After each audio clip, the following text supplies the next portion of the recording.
sobre qualidade de vida e fala agora como a prática da yoga pode ajudar a ter uma vida mais saudável. Para isso, a gente recebe agora o Caio Correia, que é professor de yoga e músico. Bom dia, professor, seja muito bem-vindo ao Notícias da Boa. Bom dia. Muito bem, muito obrigado, pelo convite. Estou muito feliz de estar aqui podendo trazer um pouquinho desse conhecimento que é tão bonito. Professor, a gente já começa, eu começo te pedindo para explicar o que é a yoga. É uma atividade física? O que é exatamente?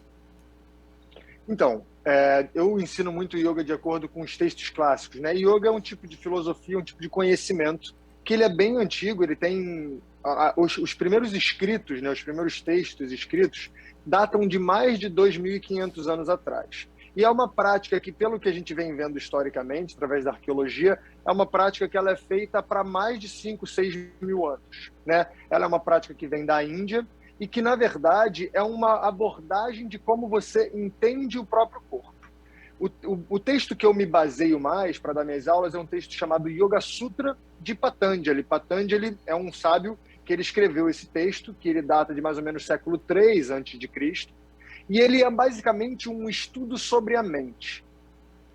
Então, a gente entende que, por exemplo, o corpo, ele é uma ferramenta através da qual a gente interpreta o mundo. Então, assim, existem interpretações de que o yoga é uma prática física, mas não é assim que eu aprendi, não é assim que está escrito nos textos clássicos. Mas é assim que acabou chegando um pouco no Ocidente.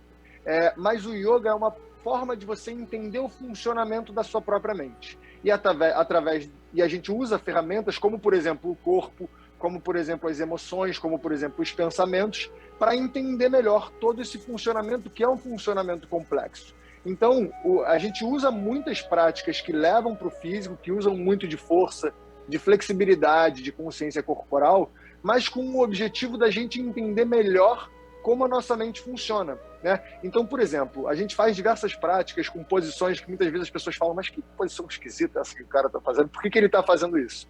E o objetivo é mais ou menos o seguinte, resumindo bastante, né? A gente faz algumas posições que mostram para a gente formas diferentes de você encarar o corpo, né? Às vezes eu não estou acostumado a fazer aquela posição.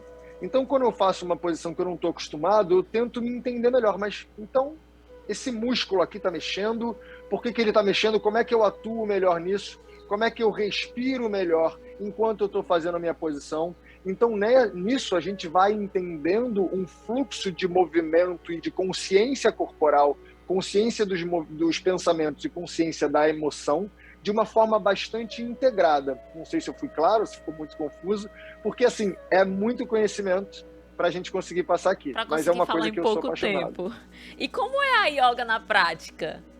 Quanto dura Então, mais ou yoga menos uma aula de yoga? Quanto tempo, qual o tempo de duração? depende, né? Eu faço as minhas aulas hoje em dia, eu dou práticas de 1 hora por dia.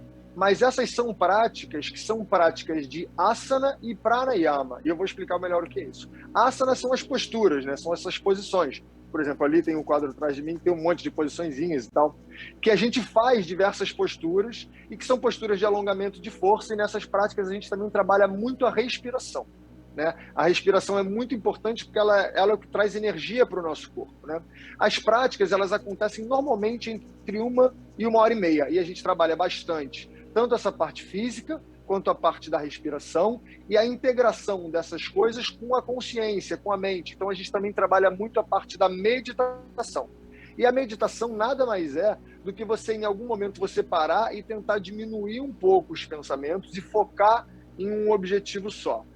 E muitas vezes o próprio corpo e a respiração são ferramentas para isso. Então, às vezes, a gente está usando o corpo ou a respiração como técnicas de meditação também, né? Meditação não é uma coisa só para você fazer no alto de uma montanha isolado. Meditação é uma coisa que você pode trazer para o seu dia a dia e fazer de uma forma para te trazer mais consciência, mais concentração. Eu, por exemplo, eu tenho muitos alunos que são empreendedores, que são empresários, e que eles usam muito as técnicas de meditação para conseguirem focar mais, para conseguirem ficar com mais atenção, com mais presença naquele momento e terem um rendimento muito maior. Então, acaba que a gente trabalha o corpo, então o corpo fica mais saudável, a gente trabalha muito a respiração para que a gente tenha uma eficiência energética maior, e a gente trabalha a meditação para que a gente consiga concentrar e fazer qualquer atividade do dia a dia de uma forma mais eficiente, né? Professor, e quem pode praticar a yoga, tem alguma restrição?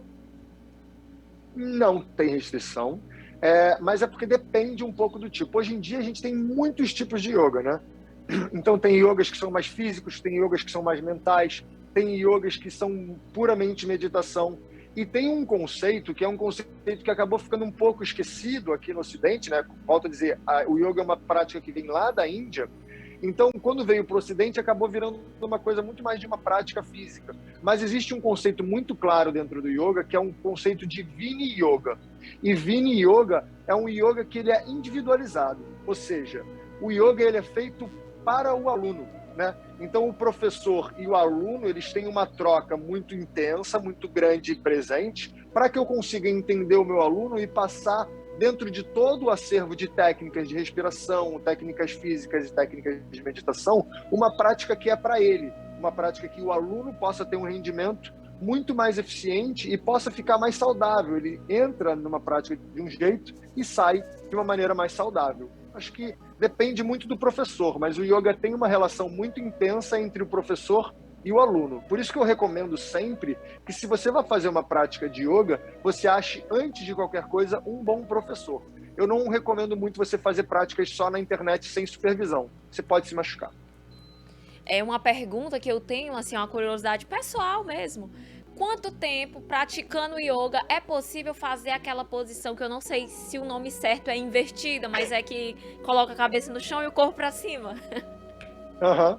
Então, existem diversas formas de invertida. Essa que você está falando provavelmente é o Sirshasana, né? Que Sirsha significa cabeça e Asana é a postura, a posição. O Sirshasana é quando você apoia o peso na cabeça. Depende da pessoa, né? Por exemplo, eu tenho alunos que conseguiram fazer o Sirshasana muito rápido e outros que demoram bastante tempo, às vezes anos, para conseguir. Mas o que eu sempre falo é que assim, a posição ela importa pouco. O que importa mais é o caminho que você leva até chegar na posição, porque é todo um caminho de autoconhecimento, de descoberta do corpo, de moldando e preparando o tônus muscular para que você consiga fazer. Então depende muito da pessoa. Às vezes tem pessoas com muita facilidade física, por exemplo, e que elas vão conseguir fazer isso mais fácil. Tem pessoas que têm um físico talvez um pouco menos desenvolvido, que elas vão ter um pouco mais de dificuldade. Mas isso não representa que um aluno é melhor ou pior. Por exemplo, se eu tiver um aluno que é ginasta, que ele tem uma facilidade, uma força, uma consciência muscular muito boa, pode ser que ele consiga fazer as posições muito bem, mas ao mesmo tempo pode ser que ele faça essas posições de maneira absolutamente dispersa e sem concentração. Eu prefiro um aluno com mais dificuldade física, mas com uma concentração e com um empenho maior de se autossuperar, de se autoconhecer, do que alguém que faz as posições com muita facilidade, mas faz aquilo meio disperso. Compreende? Com certeza. Professor, muito obrigada pela sua participação e por trazer esse assunto que é tão interessante aqui pra gente no Notícias da Boa. Bom dia, boa quarta-feira. Eu que agradeço.